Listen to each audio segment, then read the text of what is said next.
right, boys. Put the guns down. I'm a police officer.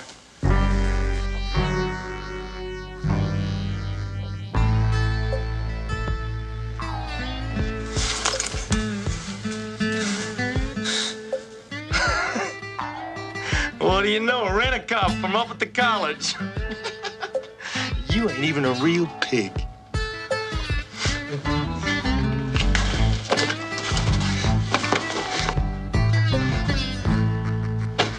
No gun either? Now, how's anybody supposed to know you're a cop? You gotta wear this badge where folks can see it. Huh? I'm gonna pin this to your nose.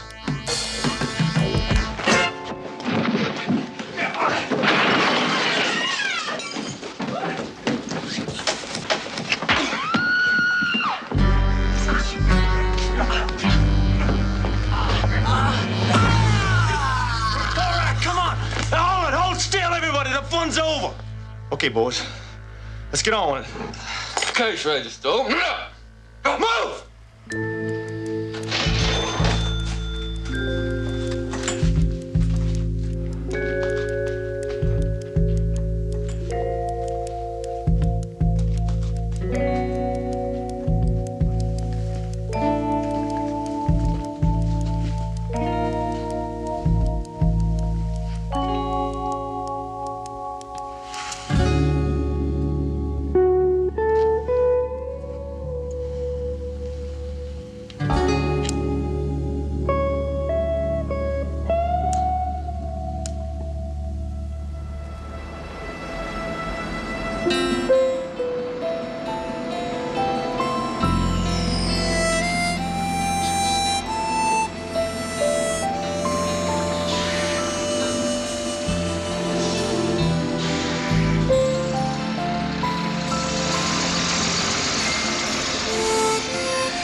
How are you, Jim? Fine, just fine.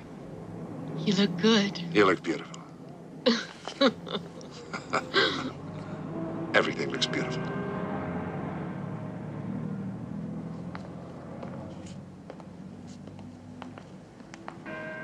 That's where you'll be working.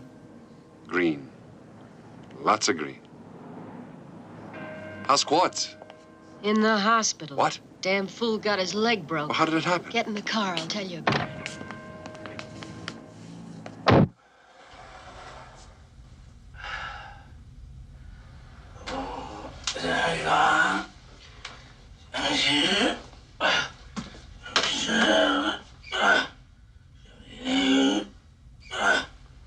You got a nurse under there? Oh, hey, Jim! Hey! Hey! God damn it. Hey, you made it. Huh? Hey, how about that? But I'll be out by tomorrow. You wouldn't have been in here in the first place if you hadn't made that asshole play. Well, you know how it is with me. Once a cop, always a cop. Gee, good to see you out. Good to be out. Sit down, sit down. Let me look at you. Hey, by God. You look just like an ex-con. I am. Oh, by the way, you can start at college anytime you want. Sooner the better. Well, you got the midnight to 8 a.m. shift, and it's a horseshit job, Jim. Same as yours. Hey, hell, I'm a chief. I got me a car, got me an office. Don't have to wear no monkey suit. And you're hated. Well, I had to do something, Jim. Damn farm was eating up all my retirement pay. You see, Jim, I was born down here. Hell, in those days, a farmer could make out, but nowadays... Mr. Willinger, you'll get back in bed. Yes, ma'am.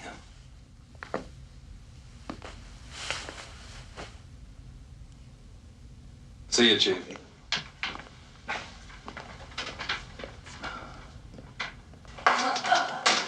Okay, Terry. See you same time next month. Bye. Bye. Jimmy, what are you doing here? What happened? Could I talk to you for a few minutes, Miss Thorpe? Yeah, sure. Come in. You Mr. Slade? Yes, ma'am. Well, I'll be with you in a minute.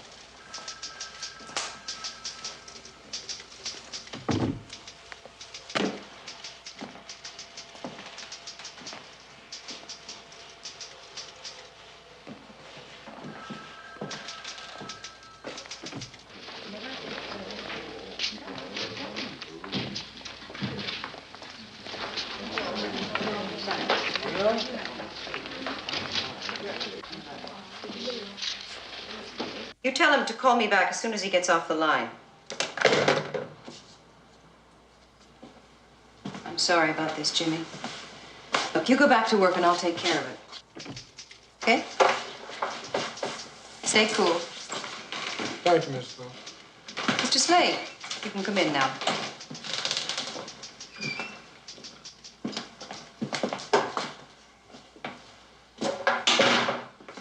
Pull up a chair. Would you like some coffee? It's fresh. No, thanks. Cigarette? Thank you, no. Well, how does it feel to be out? Feels good. You'll be staying with the Willingers. For the time being, yes. Nice people.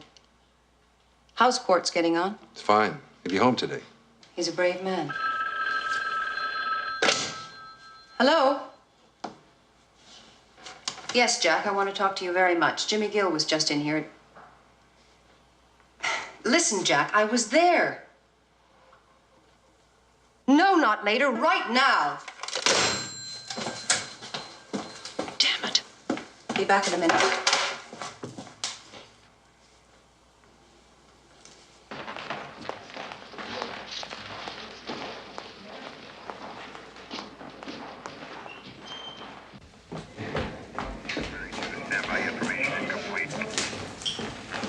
Morning, Linda. That fat-headed deputy of yours roughed up Jimmy Gill. Oh, now, wait a minute. No, I will not wait a minute. You should see that kid's face. Yeah, he probably got smart ass. Virgil's a sadist, and you know it. God damn it, Virgil's got to do his job. Anytime anyone spits on the sidewalk, you roust one of my people. Car 22's on the horn, Sheriff. All right. For Christ's sake, Linda. No, we ain't talking about, what's his name? Martin Luther King? That kid, Jimmy Gill, been up for armed robbery. He's also on parole. I know. And he has the same rights, if not the same privileges, as any other citizen. Okay. Okay.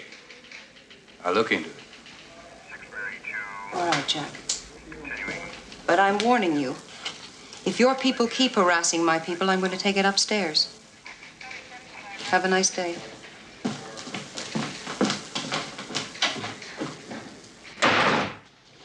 That's what happens when they put a broad in a man's job. Broad my ass. Got a bigger pecker than you have.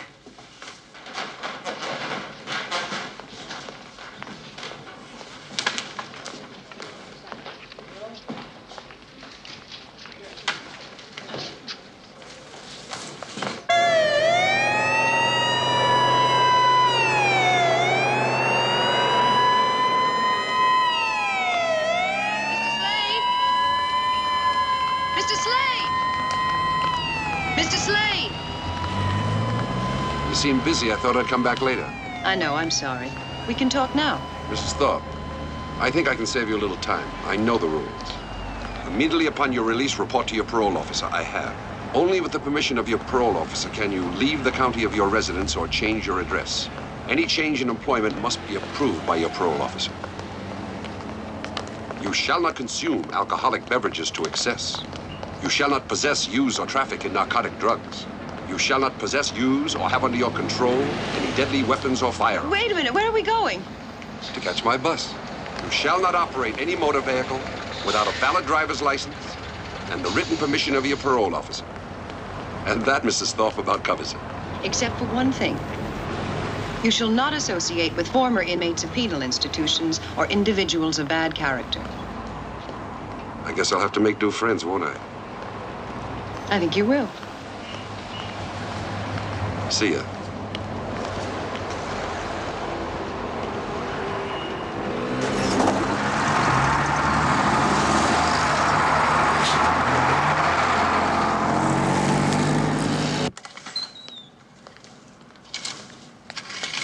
Good morning, Jim. Good morning, Sam. Cold night, wasn't it? Damn cold.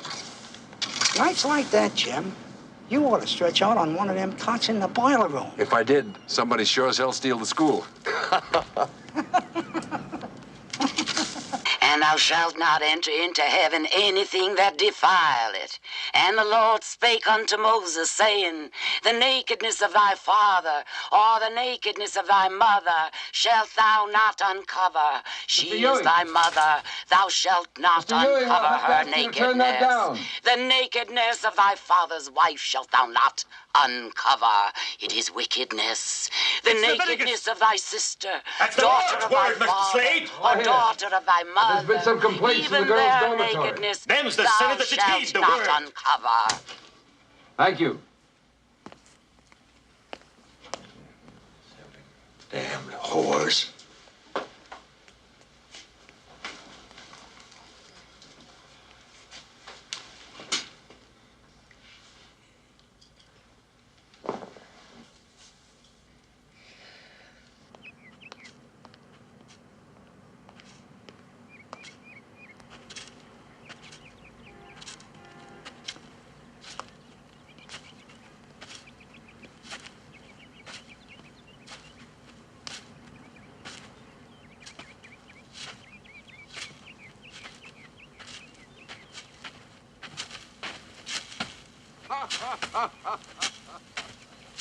What the hell are you laughing at? A damn fool. No reason not to stay in shape.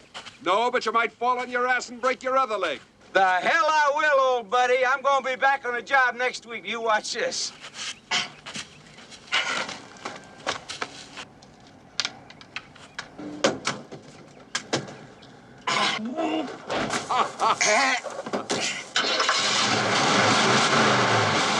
See you at the house.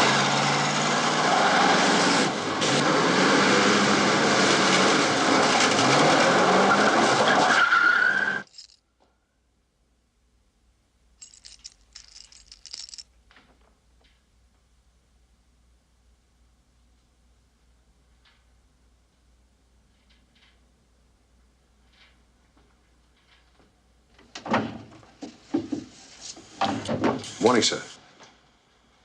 You're new here. Yes, sir. My name is Slade. I started Tuesday. I'm Dr. Pritchett. How long has it been since you checked this building? About an hour ago in my regular rounds. I was just opening up for the day. I noticed that door. It seems somebody's broken in here. Tape recordings are missing. Are you sure? Yes, I locked them in the desk. It seems somebody's stolen them. I'll notify the sheriff's office. Oh, no, I'd rather you wouldn't. Dean Collins doesn't like to have police on the campus. They can be a very disturbing influence. Mr. Willinger's always been able to deal with this sort of thing. Actually, the tapes had no value. I don't know why anyone would want to steal them. What kind of tapes were they, sir? Well, my department offers psychological counseling. Not as complex as psychotherapy, but the same technique. You see, if a student doesn't have an appointment, he can get things off his chest on tape whenever he has the urge. There were 3 tapes left here yesterday. Have you played them? Well, unfortunately, no. I had some papers to grade last night. Did you know whose tapes they were? Yes, as a matter of fact, I've jotted their names down here someplace. Wait a minute. Yes. Here they are. Maybe one of them changed their mind. What do you mean? Didn't want you to play the tape, so we took all 3 to avoid suspicion. Oh, I doubt it. They know all they'd have to do is call me and I'd destroy the tape without listening to it.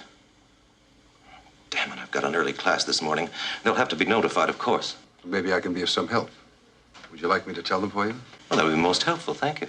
Doctor?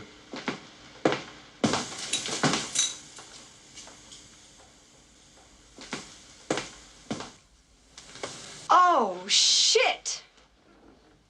Did you tell anyone you made it? No, I don't go around telling people I need psych counseling. How about your boyfriend? Harry? He doesn't even know I made it. Did you talk about Harry on the tape? He is all I talked about. Oh, my God, now it's going to be all over campus and... Oh, Jesus, Harry will kill me. Oh, shit. Those tapes were supposed to be confidential. What the hell do I care? It's all bullshit anyway. You know why I made those tapes? Because I like to put that phony Pritchett on. You think I'm worried about that mini-skirted little cheerleader letting that Neanderthal fullback baller in the backseat of his hopped-up Pontiac? Well, it just turns me on to blow smoke up Pritchett's ass. Once I told him I was queer for diseased owls, and would you believe it, but that creep bought it. Mark Antony. Excuse me, sir.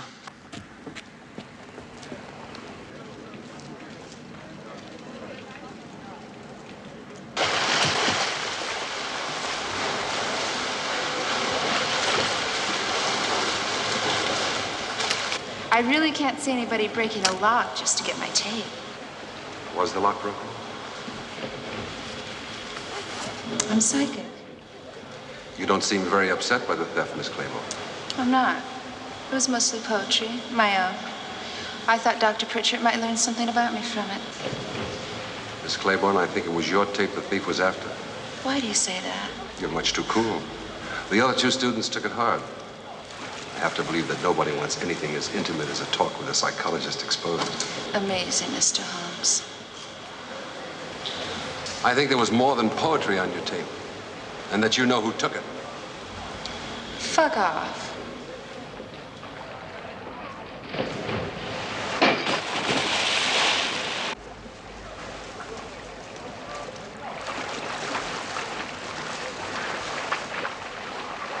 Natalie Claiborne, huh? Philip Claiborne's daughter, state senator. Pretty near runs the state. Supposed to be next in line for governor. Loaded. Maybe there's a blackmail angle. Jim, them tapes is gonna turn out to be kid stuff. Hell, man, this is Jordan. It ain't Chicago.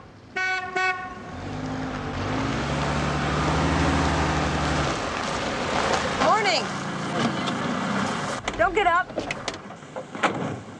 Well, this is a wholesome little domestic scene.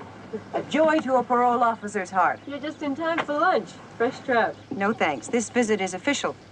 I'm supposed to check out Mr. Slade's living quarters. Oh, Jesus, Judy. Get rid of the heroin and them broads. Come on in.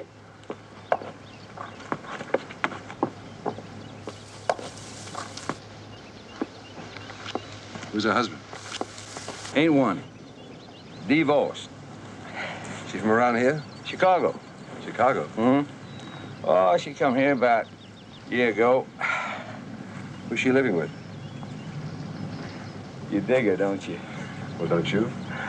Well, as far as I know,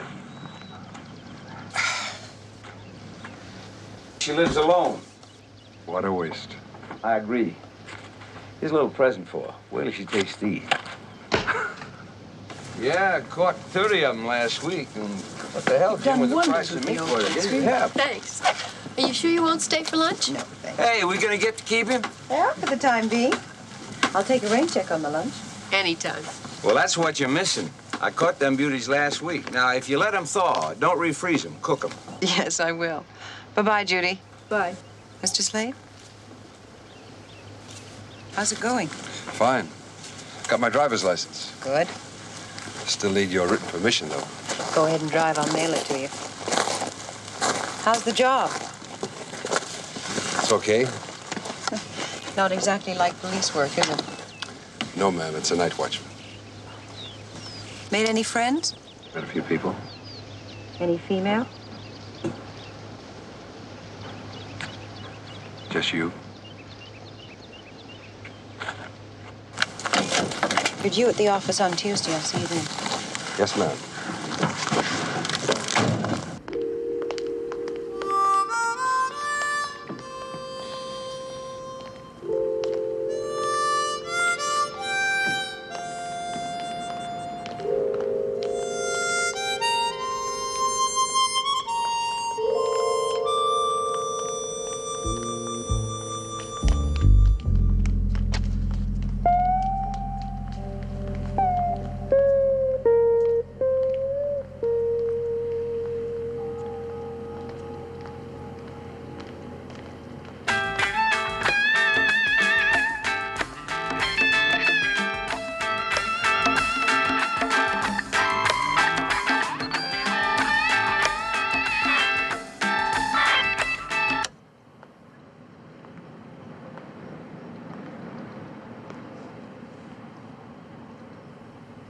Come on, Natalie, get in. I've got to wait a while. Natalie, I got a midterm in the morning. Now, will you get in? There's somebody I've got to see. What have you been doing for the last hour here?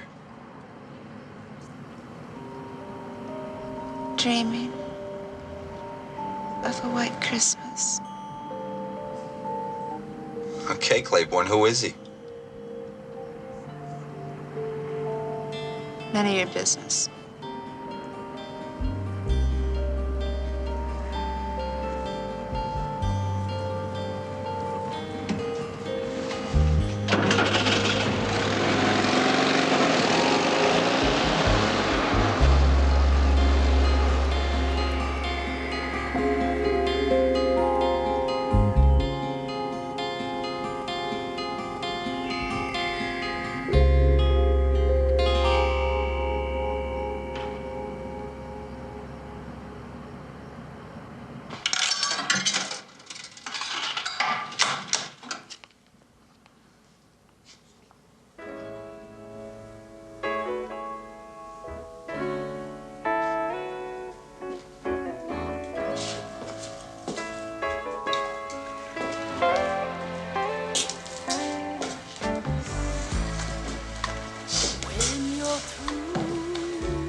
Damn you.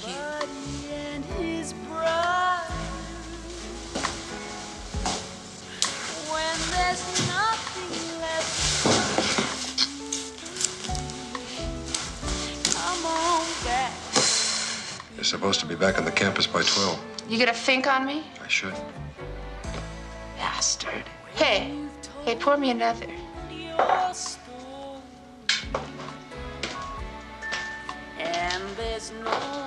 You do and I'll break your arm. When you've used up on your come on back. Now, what are you doing in town at this hour? Tell me, Dick Tracy. You're after that stolen tape. Did you get it? Make me feel better. You know nothing wrong. Get up and do it. Ain't nothing to it. Oh, you gotta hold.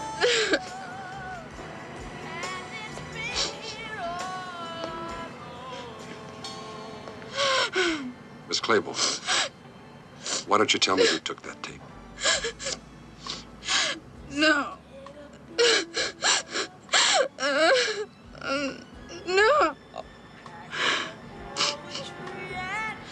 All right, no more questions. Come on, I'll drive you home. You've got to be in by 12, and I've got to be to work. Or we're both in trouble.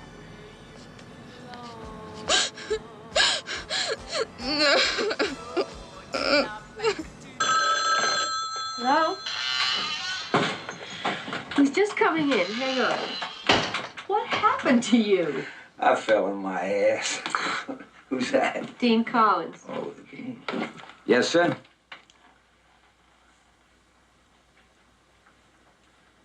What? Is my man there? Listen, Jim, I'll notify the sheriff's office. You stand by in case he gets there. What is it? Co-ed's been killed. My God.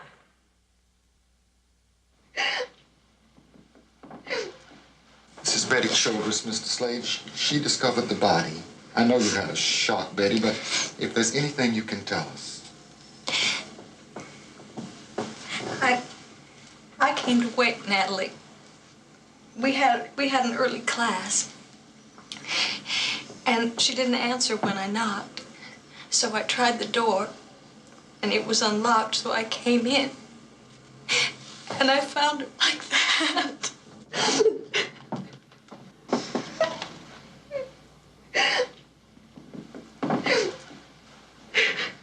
How well did you know Miss Claiborne? Well, I suppose I knew her as well as anybody. Up until a few months ago, I was her roommate. She was a moody girl, strange. In what way? I don't know. She wouldn't talk much about herself. You want to go to your room, Betty? No, I'm all right. You were her roommate. Yes. Why did you leave? Natalie asked me to. It wasn't mean or anything like that. She just wanted more privacy. She have any boyfriends? She saw a lot of one of the boys here, Arthur King. Anybody else? If there was somebody else, she never mentioned him. But she never let a boy come up to the room. Who's Waldo Mason? One of our professors. He teaches law.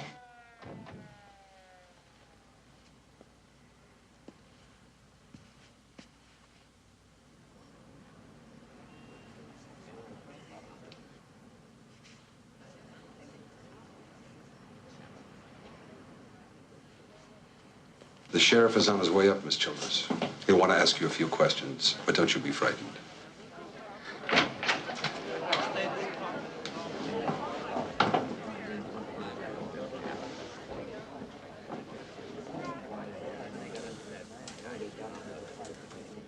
Who found her?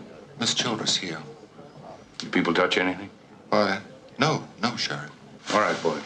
Get busy.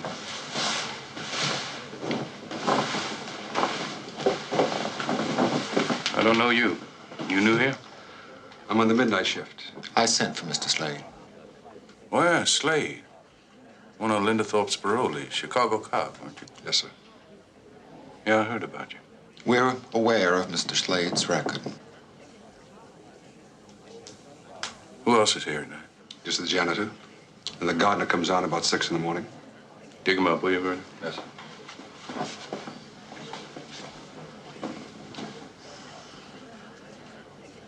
You sure let those kids run wild. 10 to 1, that snail's knocked up. You check that out, Doc. Just one, please, Sheriff. Get him out of here. Close the door.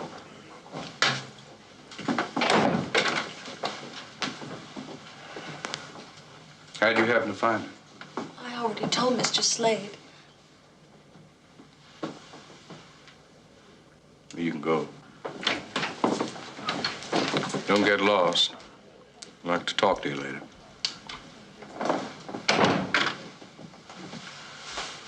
All right, honey. Let's start from the beginning.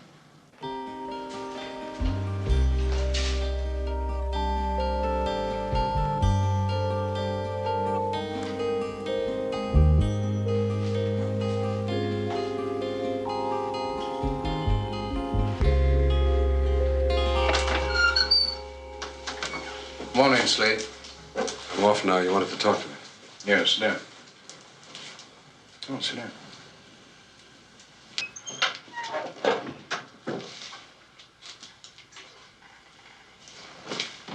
Now, you tell us about that stuff. They just some rags I picked out of a trash barrel to clean up with. You notice that stuff's been poured over a lot? What would they make of that in a big city? I guess the same thing you'd make of it, Sheriff. Take a look at that.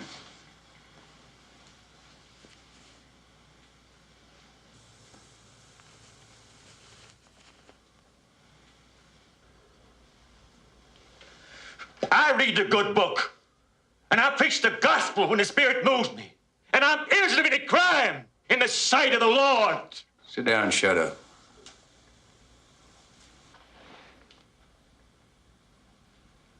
He's a lay preacher, one of them crackpot churches we got around here. Found some religious literature in his junk. Some not so religious. That's the filth they use to corrupt the minds of American youth. I show it to my congregation and denounce the sinners who peddle it. No, I bet you do. Bet you boys sit around and cluck your tongues and get bug-eyed and work yourselves up in a good, holy sweat. As God is my witness. Well, you're gonna need him. Found his prints all over the murder room. Wouldn't that figure, Sheriff? You mean him being the general? That's right. And half the snails in that dorm found him swiping their underwear after they hung it out to dry. I guess you caught yourself a dirty old man. No, I caught myself murdered. No!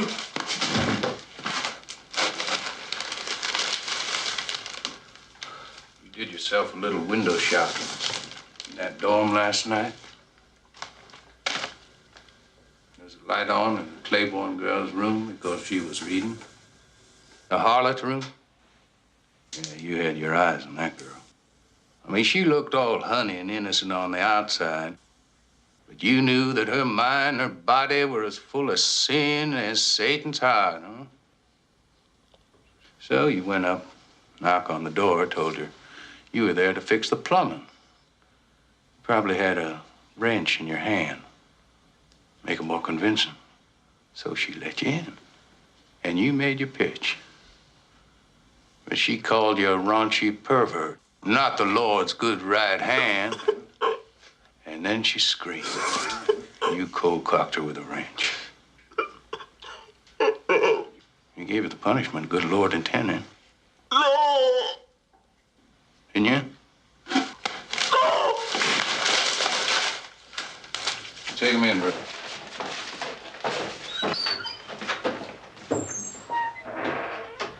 Well, all we need is the wrench. We'll turn up somewhere. There you go now, Sheriff? Yeah.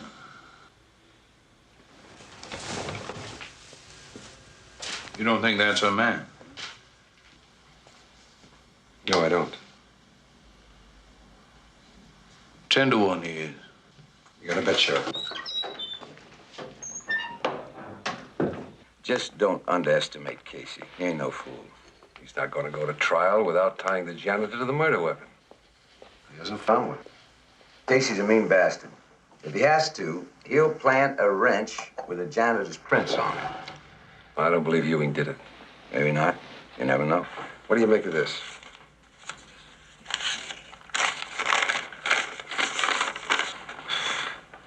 What the hell is that? Found it in the Claiborne girl's room. It's a poem. I copied it. What does it mean? I was afraid you were going to ask me that. You two sound just like the old days. You know how it is, honey. Once a cop. Always a cop, I know. That's how you broke your leg. And that's how you can break your parole. Jim, she's right. I keep forgetting. Well, don't. And if you say once a cop, once again, I'm gonna hit you with this pot. Arthur King? Yeah? Thought you might like to have this. What is it? It's an unfinished poem of Natalie Claiborne's.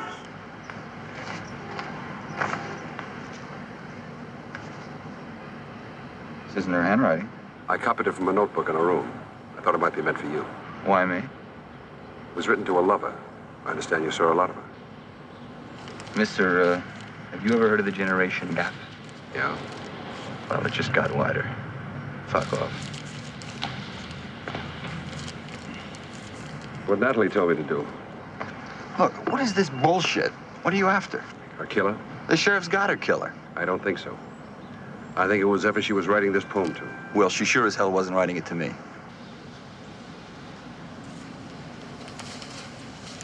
Whoever killed her, I'd sure like to nail him. Why? And what's it to you? You're no cop. Force of habit, I guess. There's something about that kid. She seemed lost. How well did you know her? You mean was I balling her? Yeah. The answer's no. No one was getting to Natalie, not that way. How about this, this Janus? Janus. It's a Roman god with two faces. Whoever she was writing this to. The traitor. And, Mytilene? Mytilene. Greek, I think. Yeah. Natalie was hooked on mythology. You drive a red van, I believe. Yeah, with a yin-yang flag. I drove Natalie home the night you stranded her in Jordan City. Where did you go afterwards? Back here, crammed for a midterm. Alone? Yeah. That's bad, son. No alibi. What's your alibi? You drove her home the night of the murder? Yeah. You were the last one to see her? He won't like this, but you'd make one hell of a cop. Thanks for the information.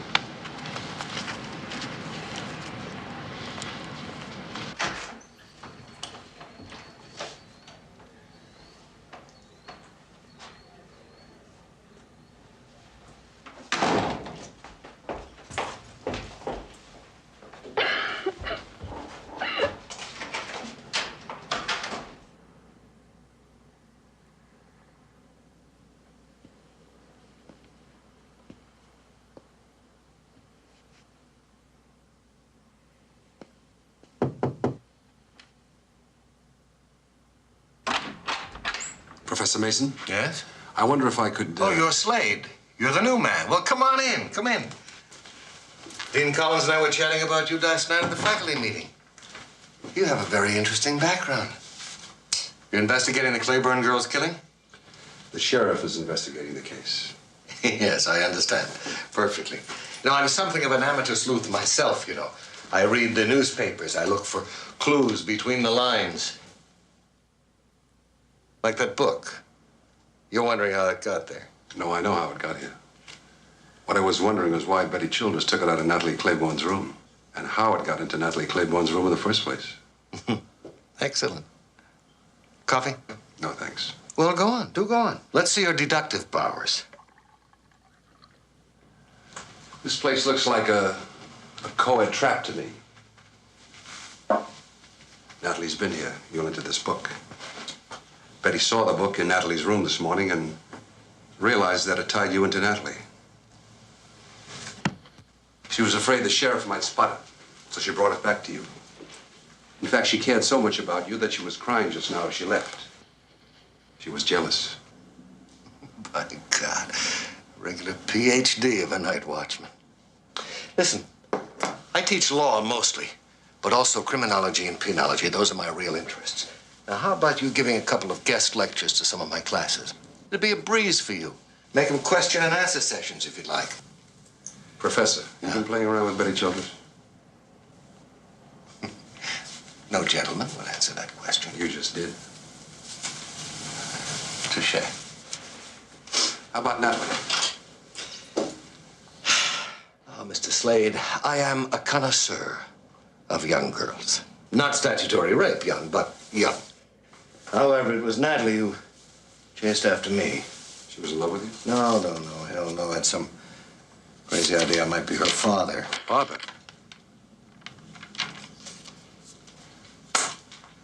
I don't think I want to get into that.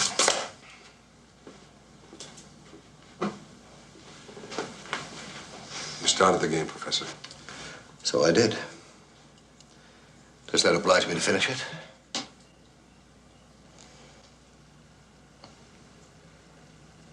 Natalie's mother and I, 20 years ago, were students here. She was quite a swinger. She left the college to marry Philip Claiborne and gave birth to Natalie and killed herself not too long afterward. Could you have been Natalie's father? No, I'm afraid not. The dates make that quite impossible. That's the craziest hang-up I ever saw. In my judgment, not so much that Natalie wanted me to be her father. She wanted Philip Claiborne not to be. Hated him. Hated him. Wouldn't take a cent of his money. Lived on a trust fund her mother left her. Any of this helping you? Professor, this painting, signature K.M. You know whose it is? Well, Carl Matterman. He's the local Rembrandt. He teaches some part-time art classes, runs an arty-farty little gallery down in Jordan City. I gather you don't think the janitor killed Natalie. No, I don't. Any idea who? You, maybe. Why me? Natalie made a tape for Dr. Pritchard. If she named you on it as her lover, I imagine it'd play hell with your academic career. Yeah, that's rather loose talk. And you could get to be quite a nuisance, Mr. Slade. Allow me to give you a little free legal counsel. As an ex-cop, I'm sure you know that criminal libel is a felony. And you are an ex-con, and you are on parole.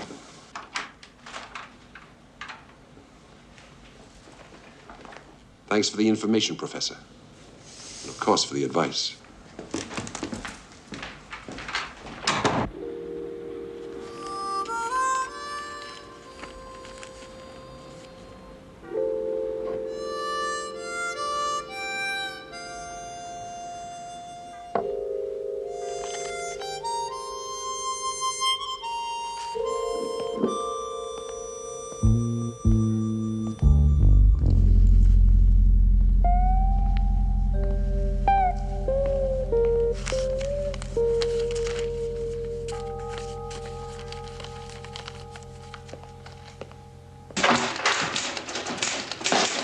You know that Slade was with the Claiborne girl the night of the murder? No. Well, neither did I. He never said a damn thing to me about it. Did you ask him? Oh, come on now, Linda. You know better than that. You should have told me. He's an ex-cop. He knows about that. What's the difference if the janitor did it? Well, I'm just telling you up front that when I get around to Slade, I don't want any squawks from you about rousting your people.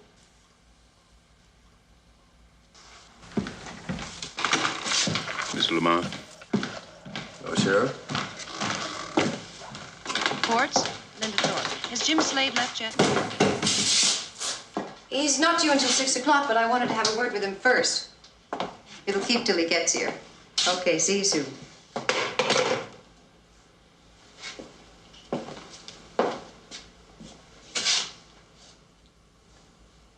Problem? Oh, the usual. This is a pleasant surprise. What are you doing down here? Something not so pleasant. I just paid my taxes. You are coming by later, aren't you? Oh, of course.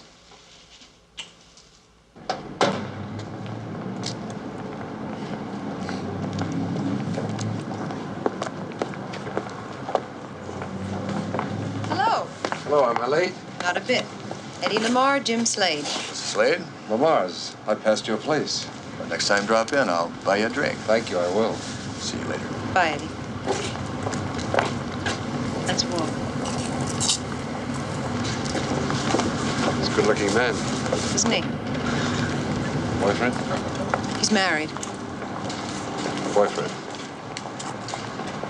I like him. I've been worried about you. Casey says you were with the Claiborne girl the night of the murder.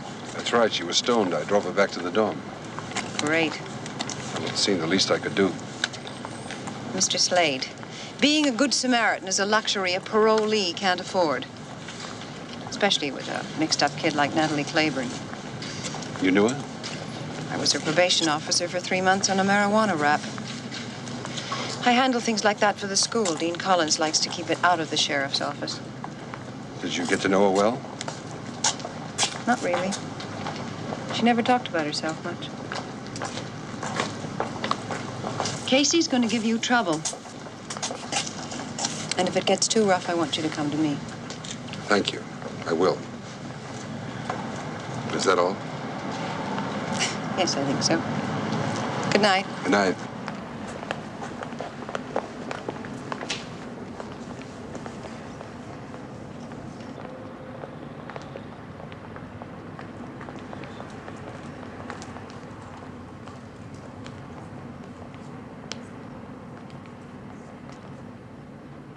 Yes, Mr. Slade. I've been teaching at Jordan for the past 20 years. And I've been painting Jordan co-eds in the nude even longer than that. Ever since I was an art major. But what you really want to know is whether it was at their request or mine.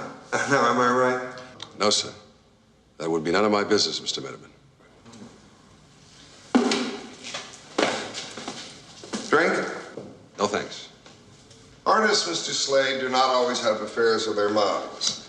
I painted Natalie because she had a Rubenesque body, full and satisfying, like her mother's. I also painted We were students here. Nude. Did Natalie know that? Now you're going to ask me, Mr. Slade, did I have an affair with Natalie's mother? No, sir. Yes, but it did cross your mind, didn't it? As a matter of fact, Natalie was quite obsessed with the thought. It turned out that that was the real reason she came to pose for me. It fascinated her to think that I might be her father. Have you ever had that problem? No, sir. I didn't think so. Good night, Mr. Slade. That's $9.75, Mrs. Thorpe. Will that be charged? Yes, please. 419 Elm, I believe. Mm-hmm.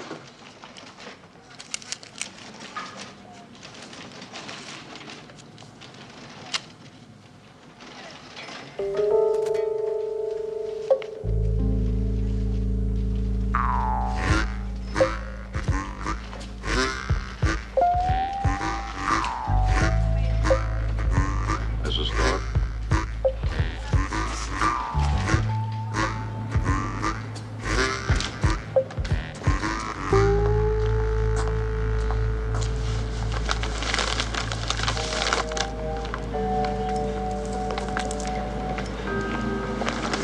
Something wrong?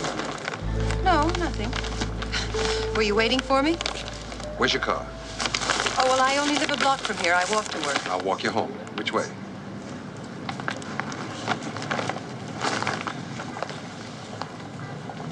How'd you ever get into parole work? How'd you ever become a policeman? My father was a cop and his father before him. You like it? Well, it's what I did best. I never thought of doing anything else. No dreams of fame and fortune. You don't have to stop a detective sergeant unless you shoot a man.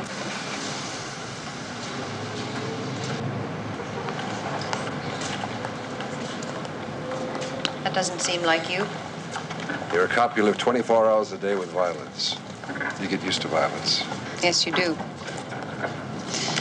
I was married for 3 years to a gangster. You name the racket, Jerry was in it. Must have been tough. Not at all. I knew when I married him. I knew from the beginning. There was plenty of money. We lived the good life. I liked it. But you divorced him. He was an animal.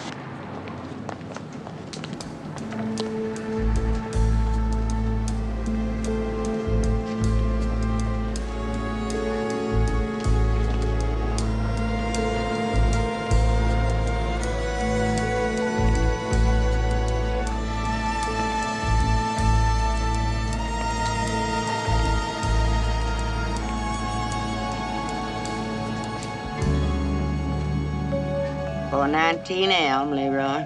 So I drifted for a while. London, Paris, New York, Las Vegas. And I ran out of money. Then I decided I'd better get to work. Parole officer is appointive here, not civil service. And I had some influential friends, so my past associations didn't get in the way. I think they figured I had so many criminal friends that I'd know how to deal with them. Here we are. Thanks for the company. Good night. You know what would be nice? If you invited me in for a drink. All right, Jim.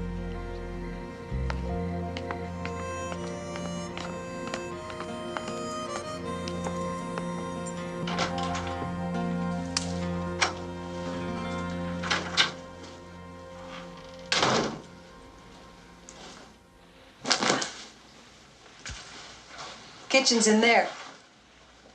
Hit the lights, Charlie. Charlie, I think you killed him. Well, couldn't see. His arm's like a worm. Juicy, too. Where we gonna do it, Leroy? In the bedroom where you're supposed to. Me first, Leroy? Blockade, okay. I'm first. You and Cash flip a coin for second. I'm first.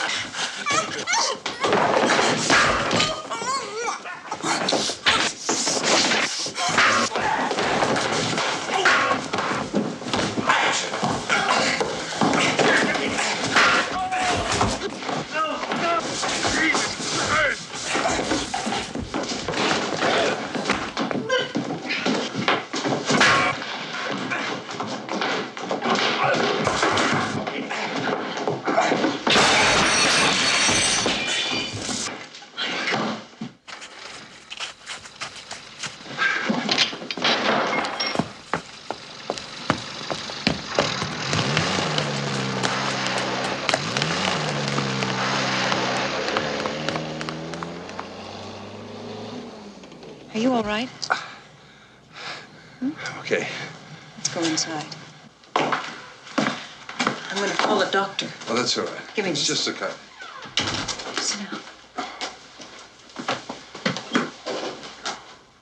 Those are the same three that beat up Quartz in the holdup at Lamar's. They got a bracelet from me that night, and I saw a woman in the market with it. She must have got my address from the clerk. I think they were after me. You? Maybe I've been asking too many questions. What have you been up to? Talking to a few people about the Claiborne murder.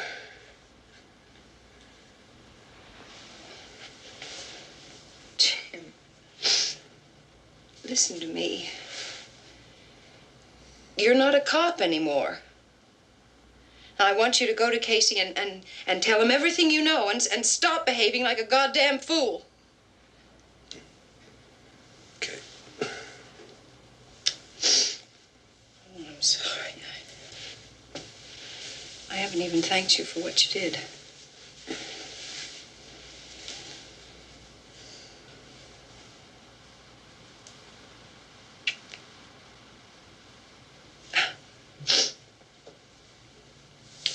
It'd be nice if you give me that drink you promised me. Yes. You sit here and I'll get dressed. Take you to the hospital and get that cut closed. And then you're going to Casey.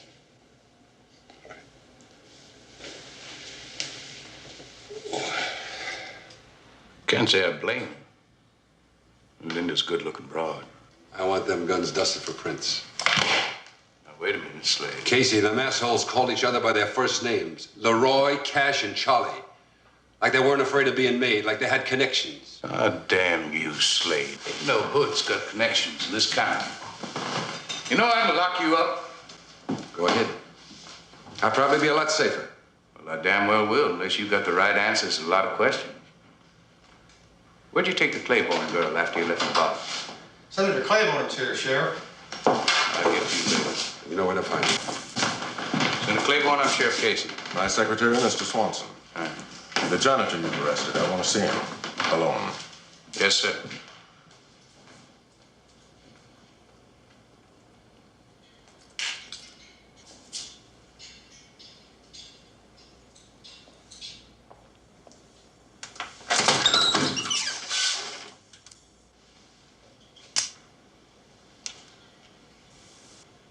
If you're looking for that wrench, Mr. Swanson, Sheriff's been over this place with a fine-tooth comb.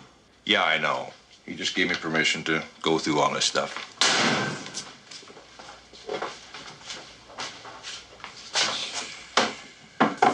Maybe I can be of some help.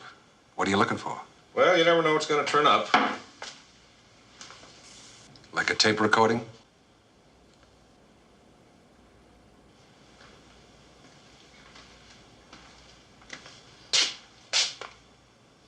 I think you better have a talk with my boss. What do you know about that tape? It's all right, go ahead. I believe your daughter was murdered for it. So do I. And I don't believe it was the janitor. Do you know what was on that tape? No, sir. Does the sheriff? I don't think so.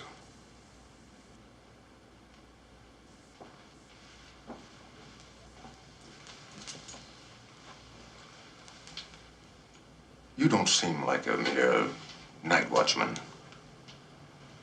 My name is Slade, sir. I'm an ex-cop homicide. Retired. Busted. I did time on parole. I shot a man. In the line of duty? In my wife's bed.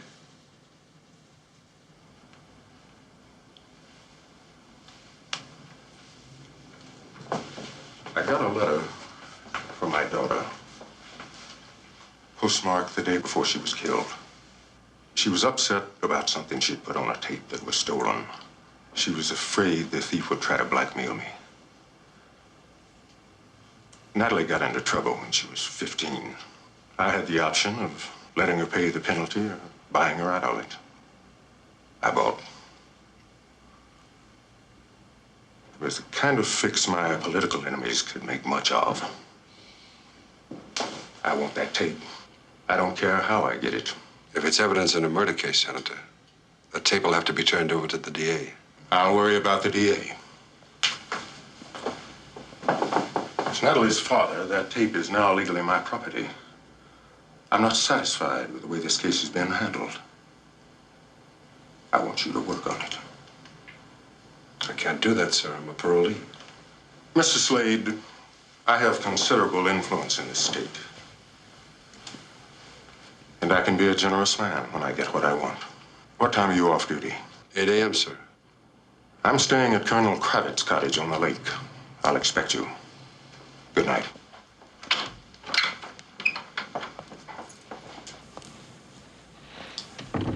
Mr. Slade, congratulations.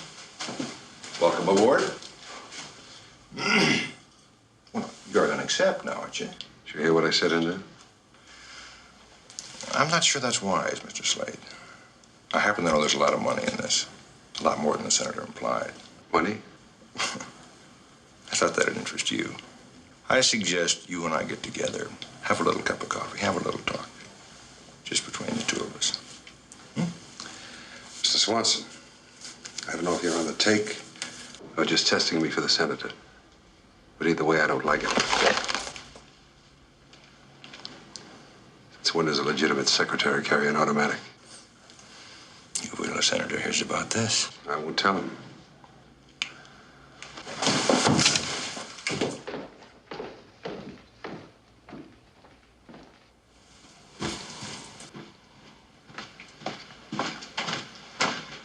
Morning. You mean good evening. Where's Judy? Playing bridge. Sleep well? Not too bad. Your headache better? It's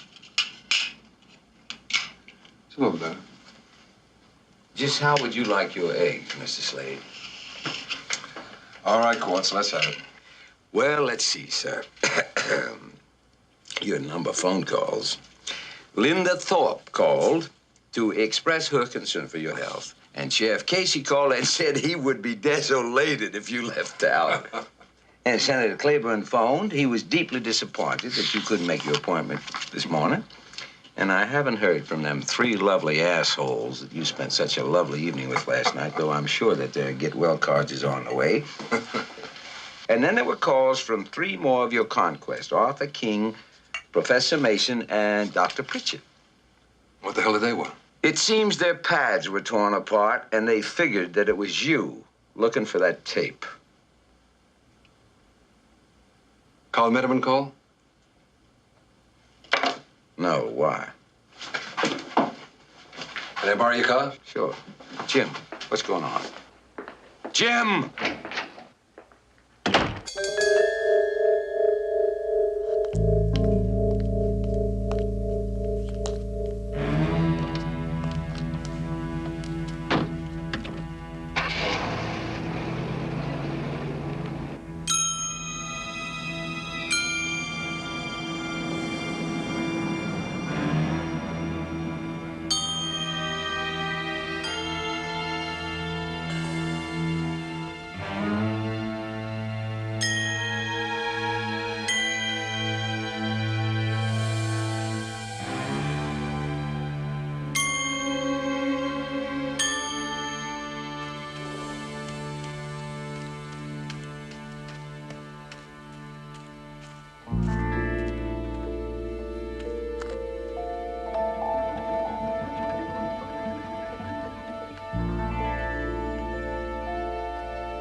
Mr. Lamar.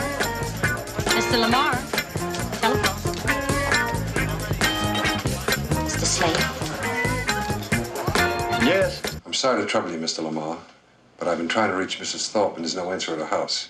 I thought you might know where I could find her. Well, I'm looking right at her. Linda, it's for you. Hello? Linda, I'm in a jam. Could you meet me in front of the Clemens Motel in 30 minutes? All right, Jim. He's in some kind of trouble. I'm sorry I have to go. Can I be of any help? Thank you. I think I can handle it. Be back if it's not too late.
It's your motor. Your lights.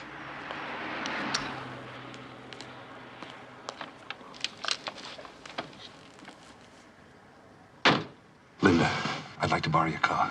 Where's yours? Mine's too easy to spot. Jim, are you at this again? Somebody tried to kill me tonight. They got the right car, but the wrong guy was in it. I'm safe as long as they think I'm dead. I've got to lay low. This time you're going straight to Casey, and I'm going with you. Like hell I am. You're making me sound like a broken record, but you're an ex-con on parole. I break my parole, I do 3 more years. Tonight I damn near did no more years. Jim, please, if you go on like this, I can't help you. I'm sorry, Linda, but it's my neck and I've got to do it my way.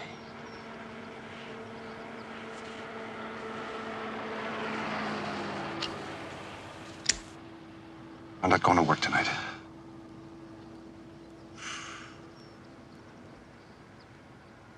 All right. Thanks for coming down. I'm sorry I broke your date. Date? When I called you with Eddie Lamar. And that bothers you? I guess I'm old-fashioned. Mr. Slade, you're a damn fool.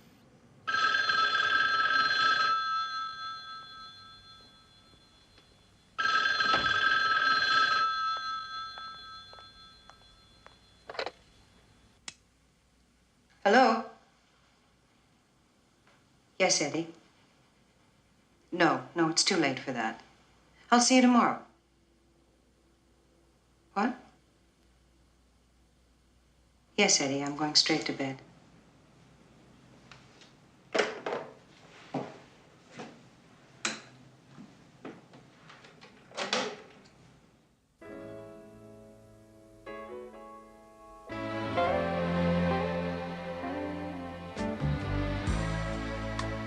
When you're through with using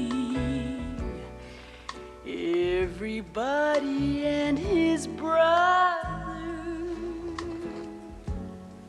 when there's nothing left but losing, come on back where you belong.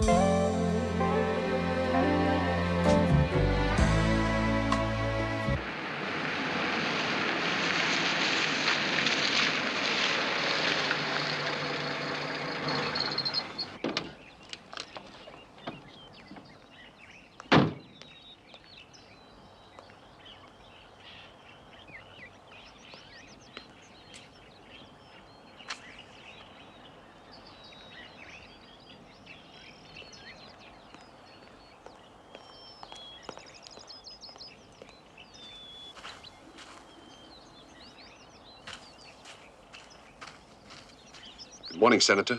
We had an appointment yesterday. I'm afraid it's a little late. It's later than you think, sir. Your boy Swanson is dead. He was burglarizing everybody who knew Natalie. He wanted to hijack that tape and go into the blackmail business for himself. Who killed him? The same people who left this on your mailbox.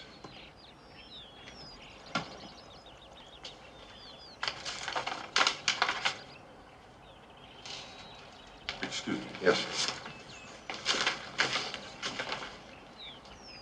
It's blackmail, all right. How much? $250,000 in cash in exchange for the tape. I'm to be at the Jordan City bus terminal at noon. This is our chance to nail him. Yes.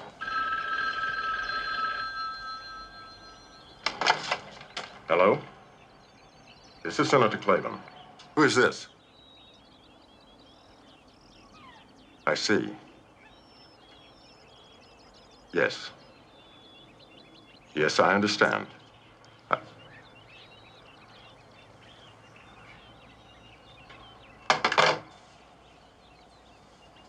Mr. Slade, I've decided to handle this myself.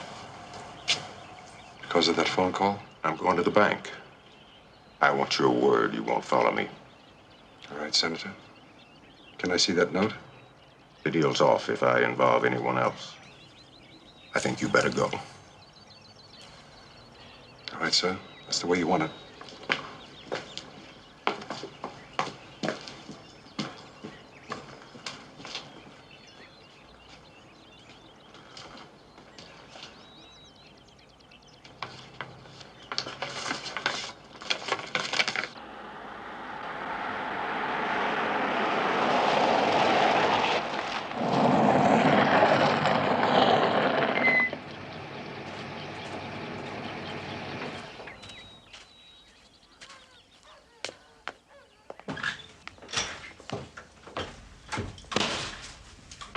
Morning, Sheriff.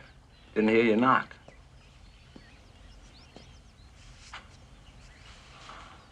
Where's your car, Quartz? Oh, gee, it's funny you should ask that. It was stole last night. How come you didn't report it? What for? Your boys couldn't find a turd in the cow pasture. Well, found it all right. And a bullet hole in the windshield, blood on the seat.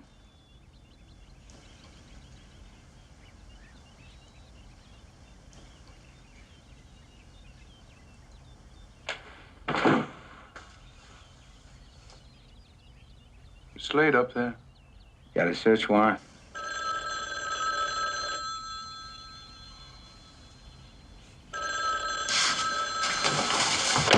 You touch that phone, I'll get my shotgun. Your status in here is the same as that of a prowler. Excuse me, please.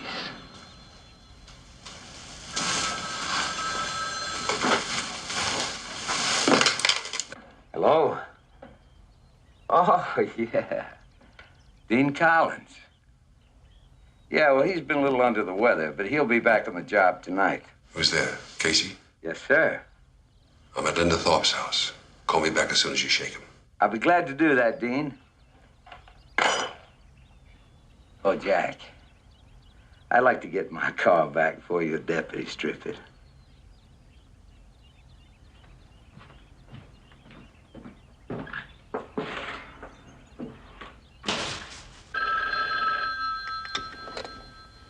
Hello? Jim, where the hell have you been?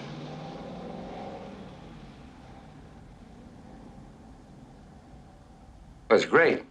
Now you can tail him. I can't. I promised him I wouldn't. Well, I didn't. And Claiborne don't know me. But what about your leg cords? Jim, I'm tired of just sitting around on my ass. And don't worry about me. I'll be armed. The note only takes him as far as the bus station. We don't know where he's going from there. Don't worry. I'll stick to him like plaster. All right. Keep me posted.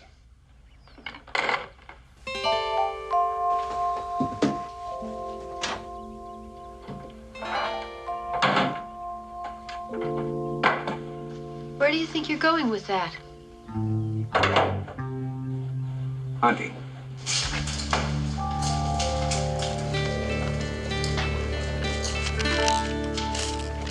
Final call for Yankville, Boring, Central, Ragtown,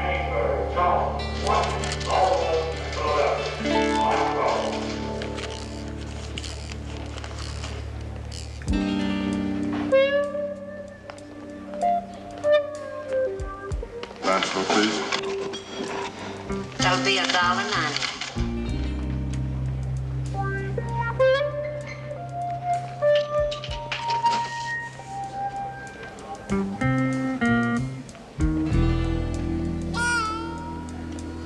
Vanceville.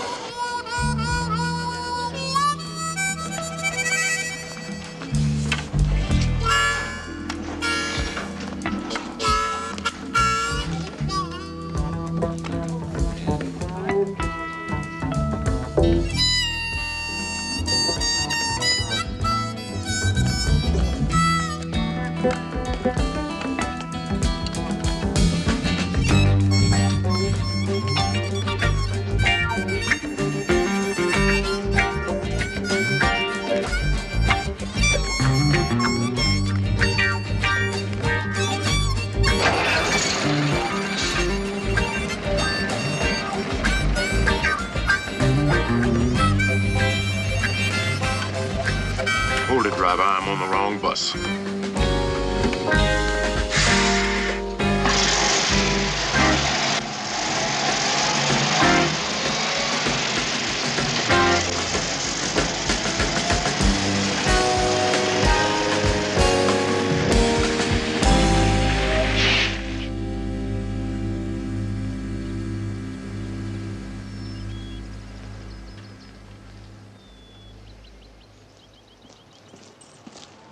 How'd it go, Senator?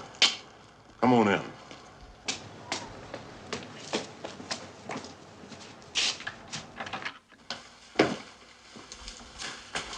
Well, the bastard's delivered. Where, sir? Behind the fireplace in one of those roadside parks. I left the money, drove away, came back in an hour. The money was gone, and this was there.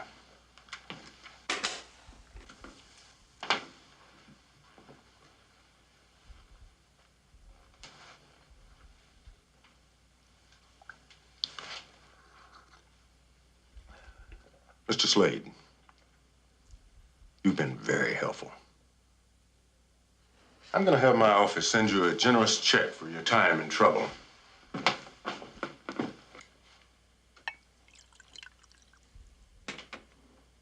Still got a dead daughter? I can't bring Natalie back, and neither can you. I might be able to bring in a killer if I knew what was on that tape. I think you had better leave. You wanted that tape bad, Senator. But you wouldn't have paid off unless you knew the blackmailer had it. He had to give you some proof of that. Some proof that he knew what was on that tape. And he did. It was in that payoff note that you wouldn't show me this morning.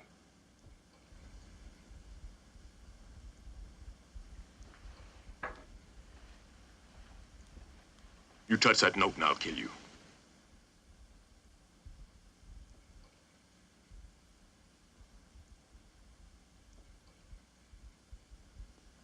I never did believe that story of yours about fixing a rap for Natalie. She wouldn't have hated you for that, and she did hate you. She hated you so much she tried to convince herself a couple of other guys were her father.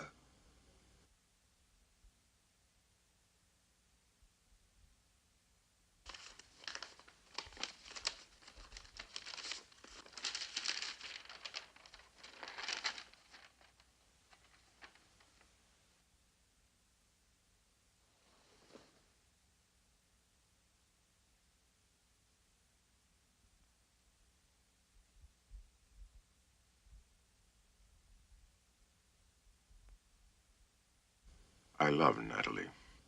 She was the only creature on God's earth I've ever loved. Once I thought I loved her stepmother, but I learned to hate her. So did Natalie. The night it happened, I'd been drinking heavily. I did a lot of that in those days. I was in bed. Natalie came in. She took me in her arms to comfort me.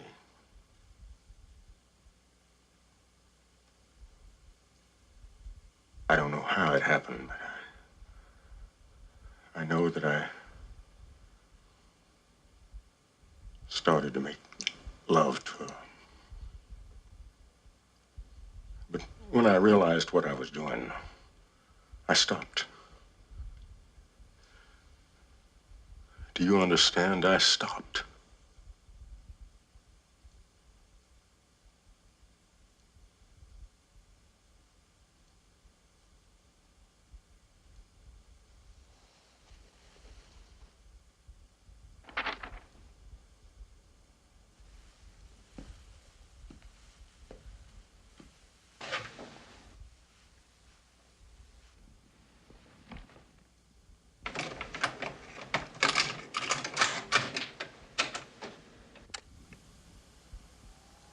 This is Lester Pearlman, Dr. Pritchett.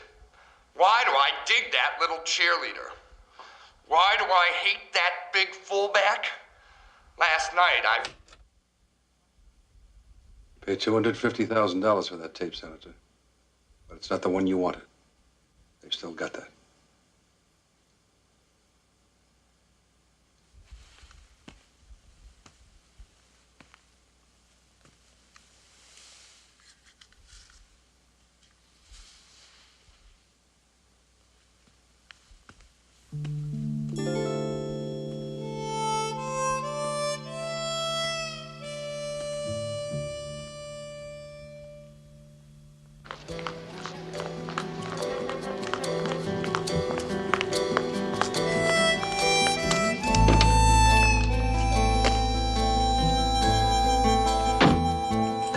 Casey's got a manhunt going for you. I might as well go in and face him.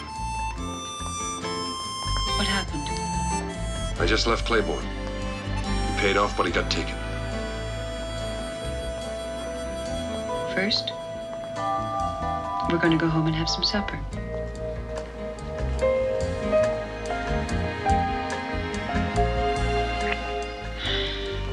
Casey gets his hands on you. God knows when I'll see you again.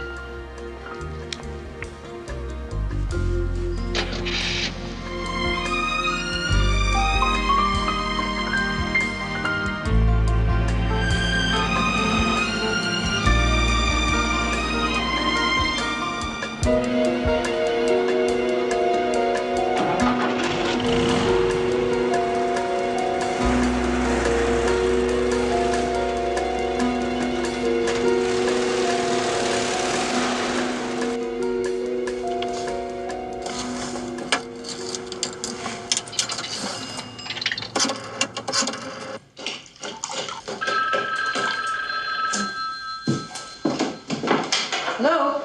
Hello, I want to talk to Mr. Slade. Who's calling?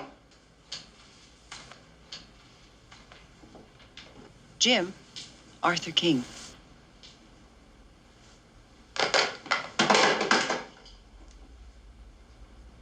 Hello? Hello, Mr. Slade. I know who Natalie's lover was.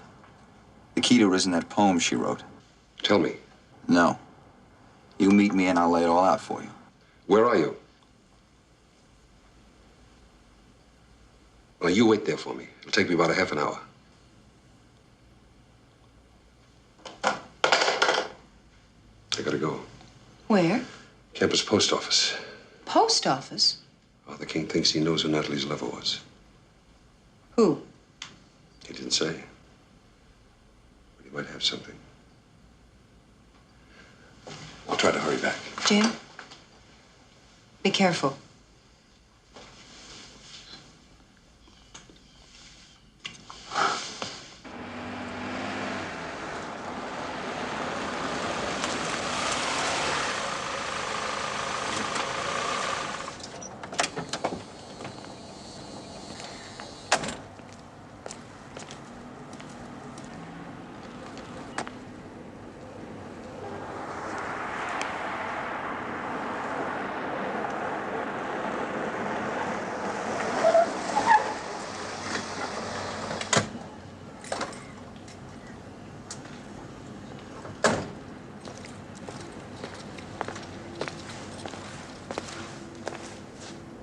Well, looky here.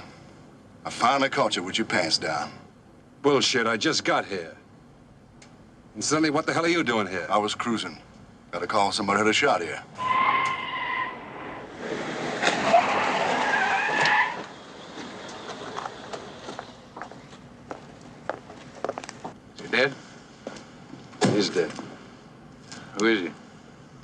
student, name of Arthur King. I caught him red-handed messing around with a body. King phoned me to meet him here. He was dead when I arrived. Slade, the death rate in this county has tripled since you got here. Von Swanson's body in that motel room. There's a hell of a lot going on. I don't know, but I think you do. But I'm sure as hell gonna find out. You take him in, Virgil. What's the charge? Oh! Book him for assaulting an officer. You take his car down and impound it. Here, wait a minute. It's Linda Thorpe's car. Yeah. That's right, Jack. He had my car. Is there a law against that? You haven't a damn thing on him. I'm his alibi. Arthur King phoned him here. I was with him. Now, I want you to release him at once, or I'm going to start making phone calls.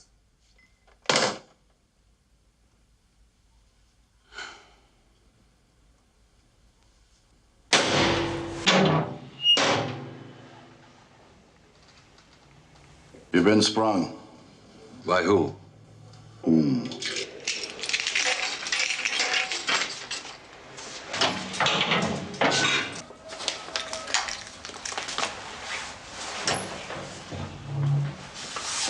Okay, Professor. Who? All I know is I got orders from the sheriff to let you out. How come? You want to stay?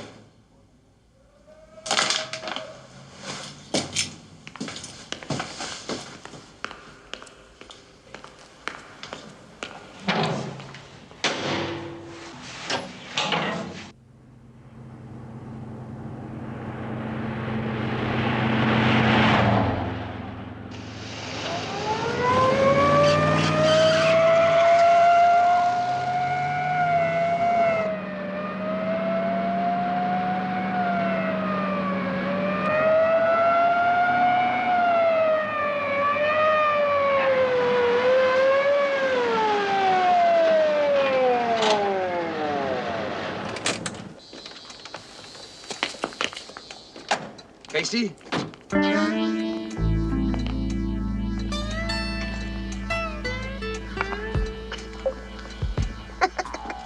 We was smart to steal a cop car. Like hell you stole it. Virgil let you take it before he sprung me. You see now why we gotta kill him? Oh, Cash. We'll take him back to Nell's place. Come on.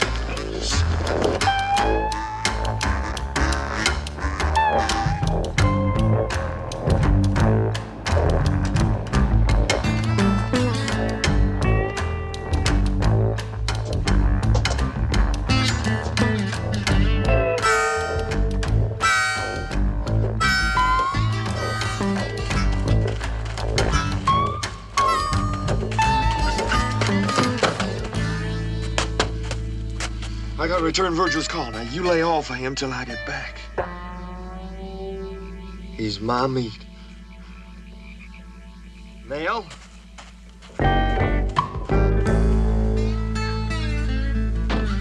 So this is the stallion that done all the damage the other night. He don't look like much to me. You boys ought to be ashamed. Damn it, Nell! You want this half-wit to kill him? Leroy said for us to wait. You turn him loose in the barnyard, I'll give you a show. You couldn't whip an old cripple. I'd beat you without even working up a sweat. Cash!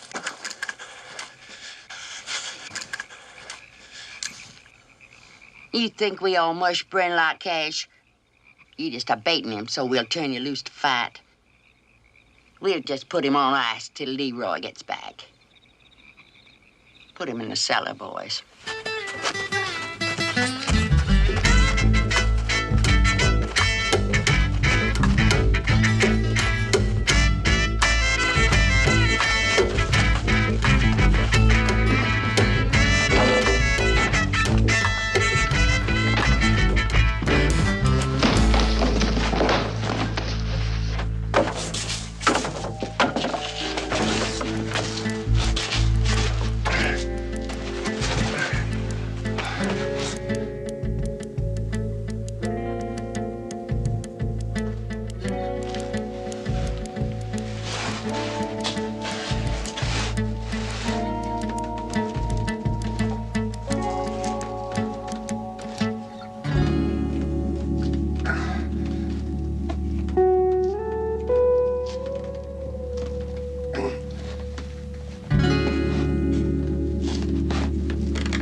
damn, it's cold. All right, where is he? In the cellar.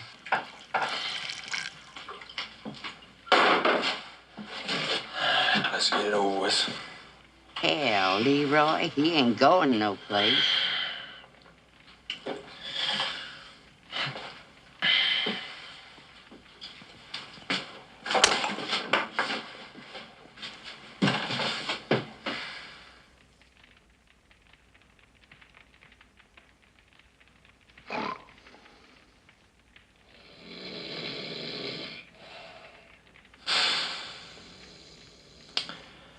Shit.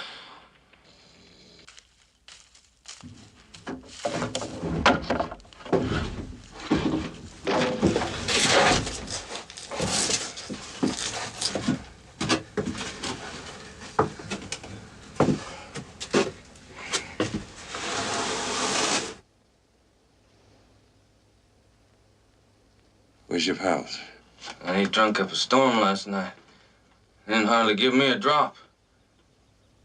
But that whole time, I was studying on you. I ain't as dumb as they make out. Sure you're dumb. Virgil gets the gravy, you guys do all the dirty work. He don't either. We got a good deal with Virgil. We can do anything we want to. And we don't get busted just as long as we do a few things for him. Like what?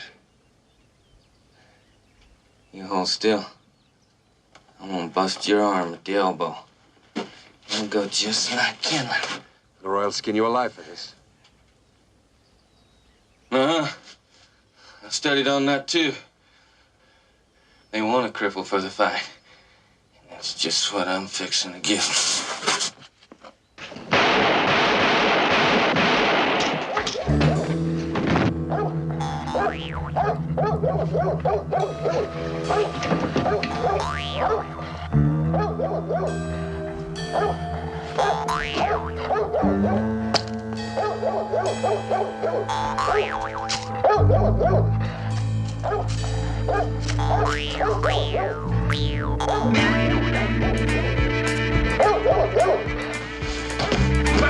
Where's Cash?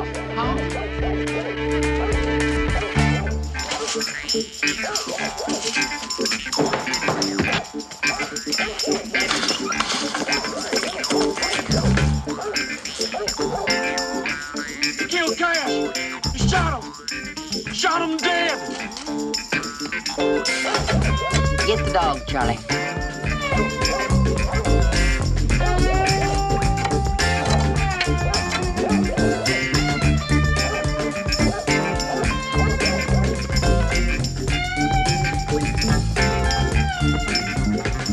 He's in the barn, Leroy.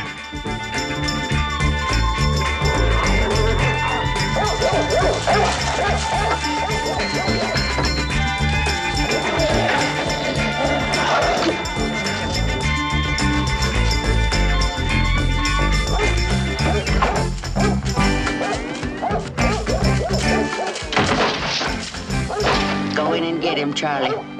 Damn it, Nail. He's got a gun. He shot Cash. Give me a hand,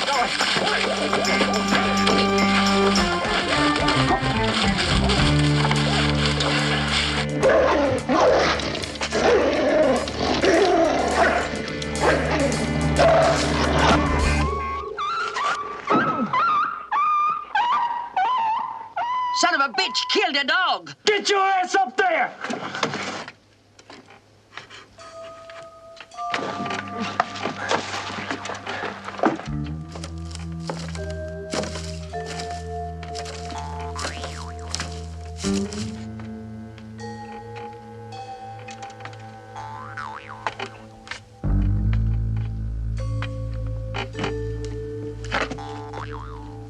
I'll cover the back.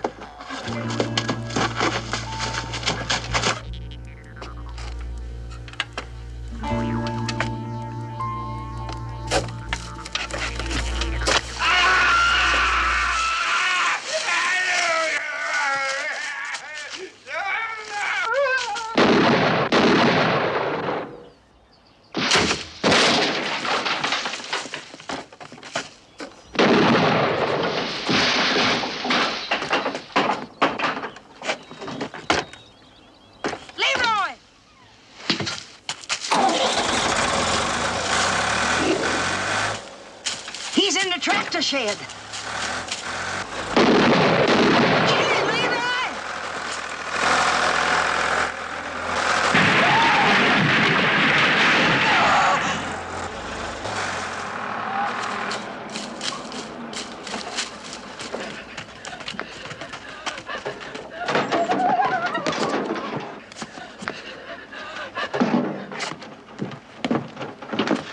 Come here.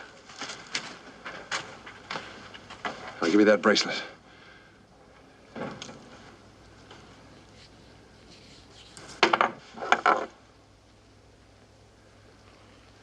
Now get out of here. You gonna shoot me in the back? I'm going to count from 1 to 10. 1, 2, 3, 4, 5, 6, 7, 8, 9, 10.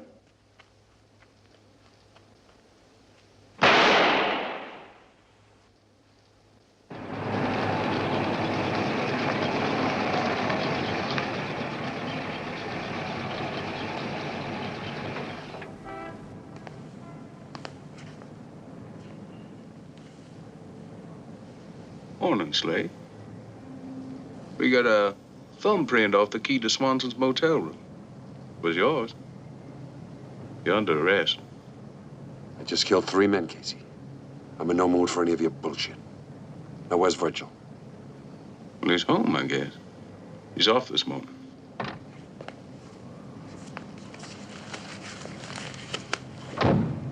Show me.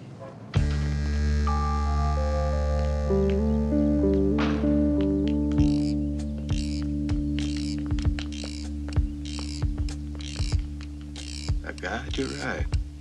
He's taken off.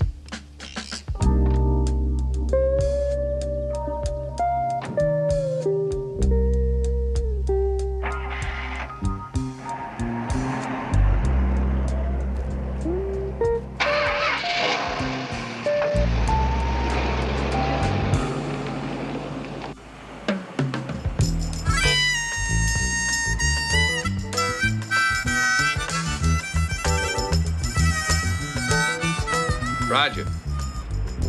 Picked her up outside gas station near the state line. Took a chance letting her go. I figured she'd be easy to spot. Nobody quite like her.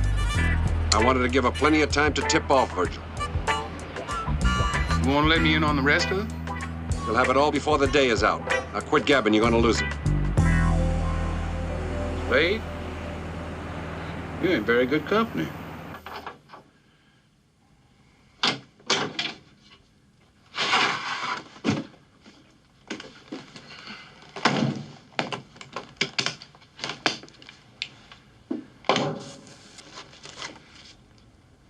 Yeah, come on, come on.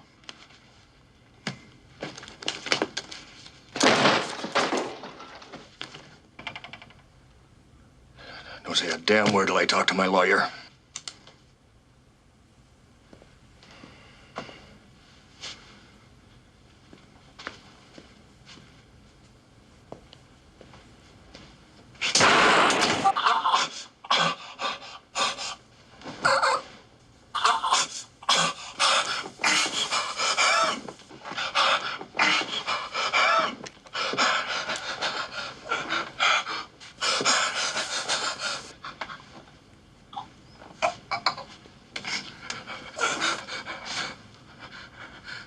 What's the best I can book him for? Murder. He killed Swanson.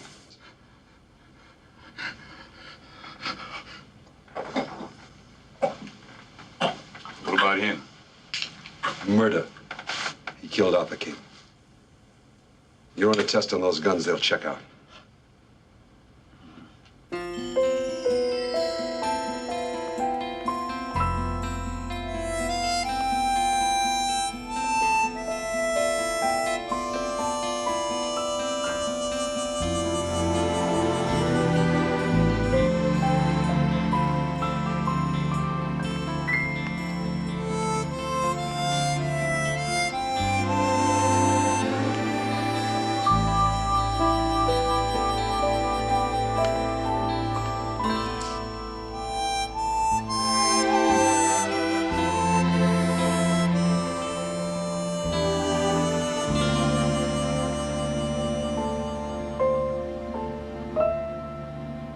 Well, Quartz, it's almost over.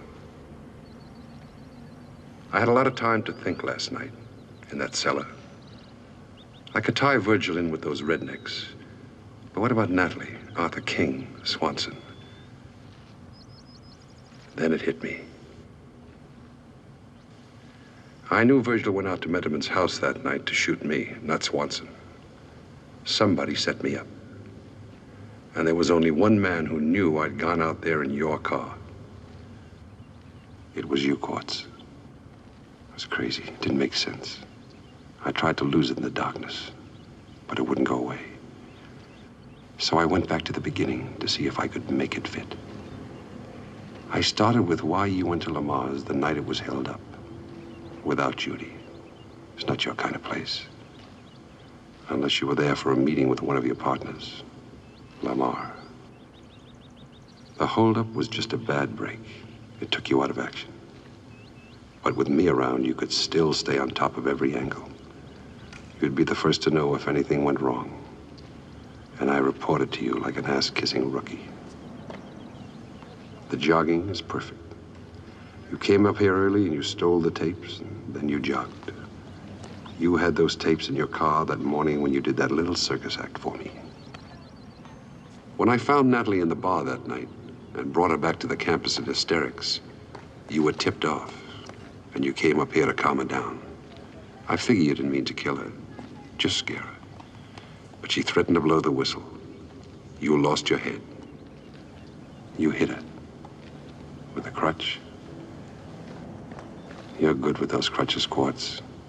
Damn good. Following Claiborne on the payoff trip, that was a nice touch. It really had me fooled. Unless, after you lost him, you got off the bus, went back to your car, and picked up the money in the roadside park where your note told Claiborne to leave it.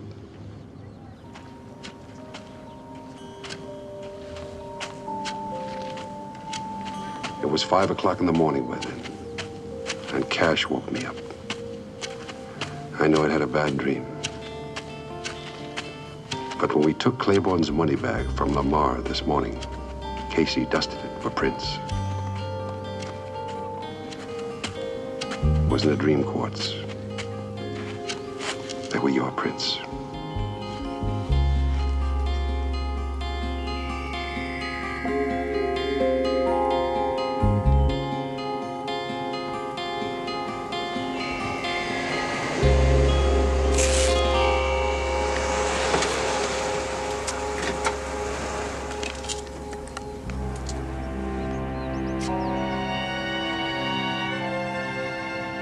You want to advise him of his rights?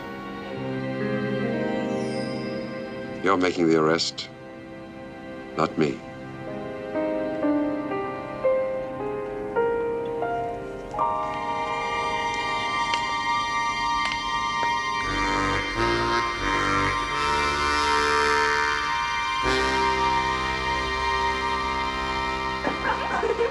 All right.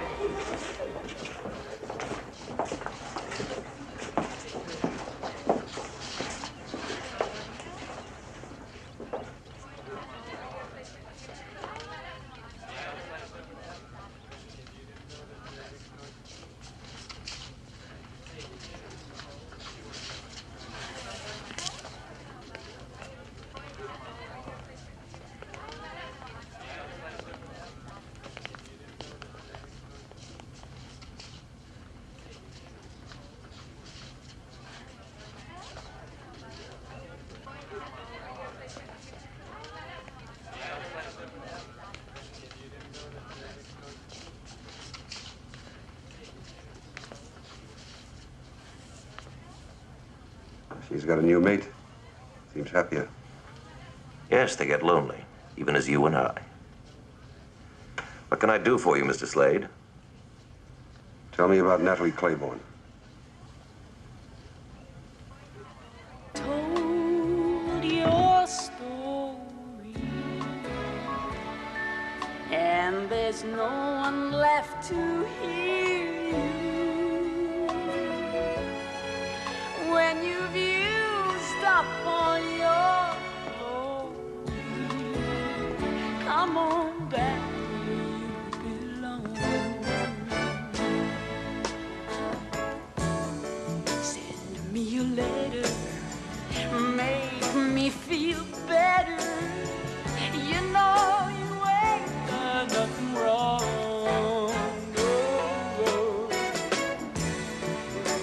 up and do it.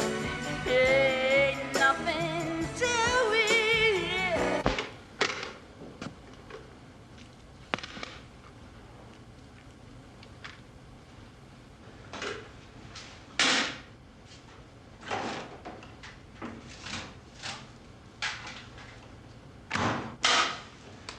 I think this is the one you're looking for.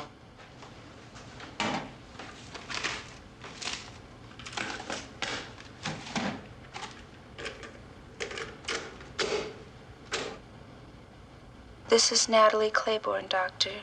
And what I am about to tell you, I have only...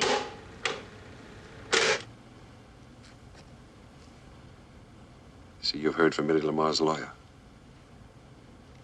Yes. By the way,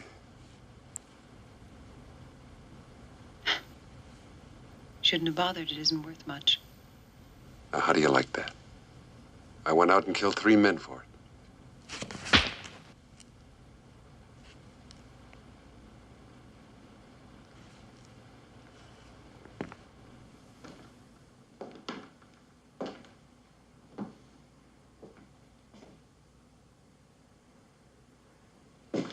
It all wrapped up this morning. The only problem was how to tell you your boyfriend was a blackmailing murderer. But there's one thing that still bothered me. This tape. Not where it was hidden, but who'd gotten close enough to Natalie to get her to make it. It could have been Dr. Pritchard. He could have lied about having played it, faked the burglary. But yesterday morning, Claiborne got a call just after I delivered the blackmail note. And all of a sudden, he wanted to deal me out. It was one of the blackmailers, and they were supposed to think I was dead. And I was the only one who knew you weren't.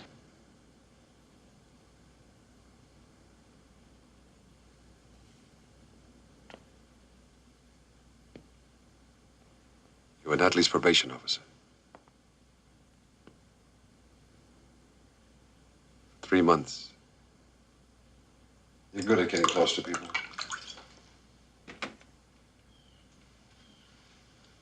You got close to me in 3 days. I fell in love. With who? Me? Eddie Lamar? Quartz? Natalie? When Arthur King called last night, you knew he was onto you. So you called Eddie Lamar after I left, and he got to the kid before I did. Can I mix you one? Thank you. He said he knew who Natalie's lover was. The key was in that poem. Janice was a two-faced lover. He told me that. But I couldn't figure Mytilene. I stopped off at Dr. Pritchard's on my way over here. Mytilene is the modern name for the Greek island of Lesbos, where Sappho and her lesbians did their thing. Dr. Pritchard said that because of the experiences with her father, Natalie could be a setup for a relationship with a woman.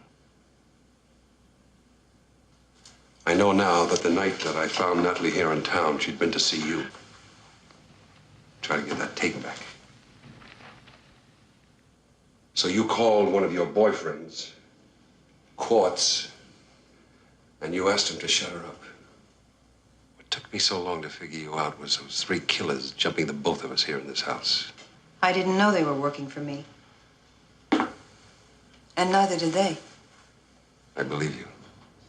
Eddie Lamar was your front. Virgil was his stooge. When Virgil busted those 3 hoods for holding up Eddie's place, Eddie dropped the charges in return for a little strong-arm service.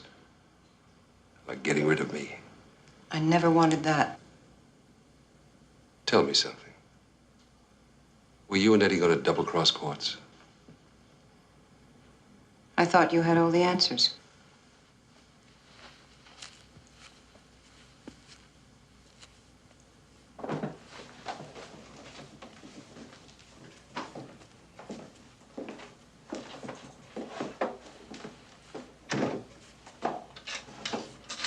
Everybody was in that bed. Victim, the killer, front man, me. You were the only one that mattered. Baby, you're the best I've seen.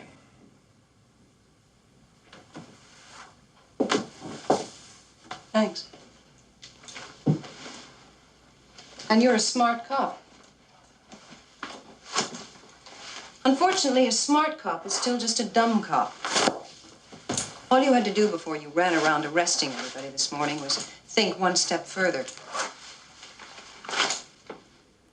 You could have had 250 grand. The tape, which Claiborne would have gone right on paying for. And you could have had me.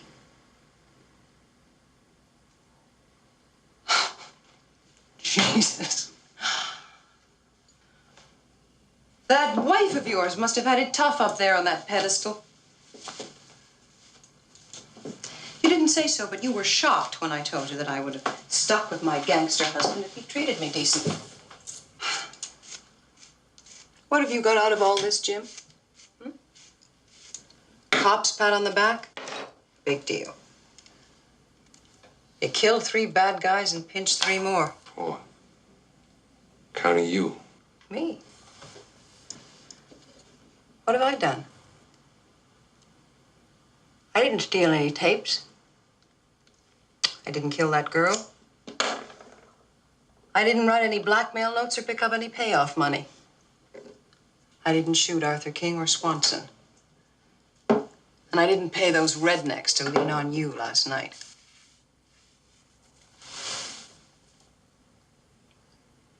Conspiracy. Maybe. But I'll turn state's evidence and I won't serve a day.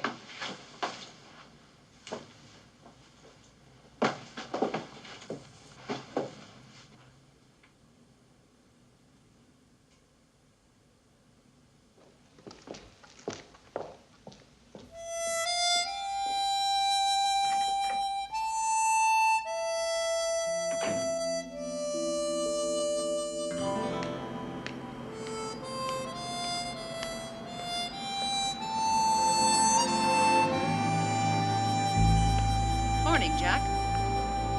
Morning, Linda. Forget your manners?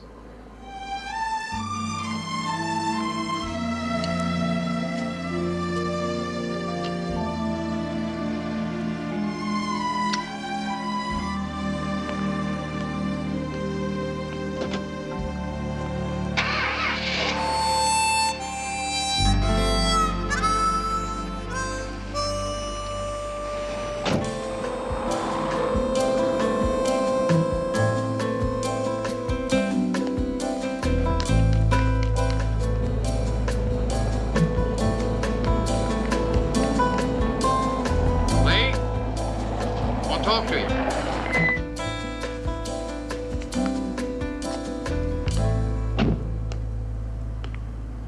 That check Claiborne sent you for destroying the tape? What about it? The DA found out you deposited in Judy Willinger's account, Bank of Jordan City. She's going to need it. Yeah, sure, but DA don't like it. To hell with the DA. Yeah. He says you being the state's star witness and all, that defense is going to have a field day with you giving money to defendant's wife. He doesn't want to put you on the stand. To hell with the DA, or did I say that before? Slade, you don't want to testify against Quartz. Once a cop, always a cop. What the hell's that got to do with it? Casey, you ever notice how lawyers don't like to testify against lawyers? Doctors against doctors? Now, you owe me $10 because the janitor didn't do it. I'll give you 10 to 1 that you don't make much of a witness against Virgil, if you testify at all. Oh, God damn it, Slade. Come on. I shot the son of a bitch, didn't I? In the leg, Casey, in the leg. Not between the eyes or in the heart or anywhere near that badge.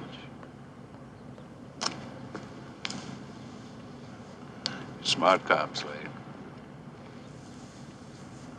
Somebody once told me that a smart cop is still just a dumb cop. How'd you like to be one again? I might be able to do something about that parole.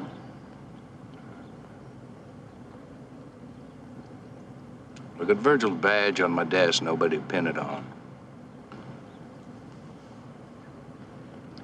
Thanks, Casey. Now think about it.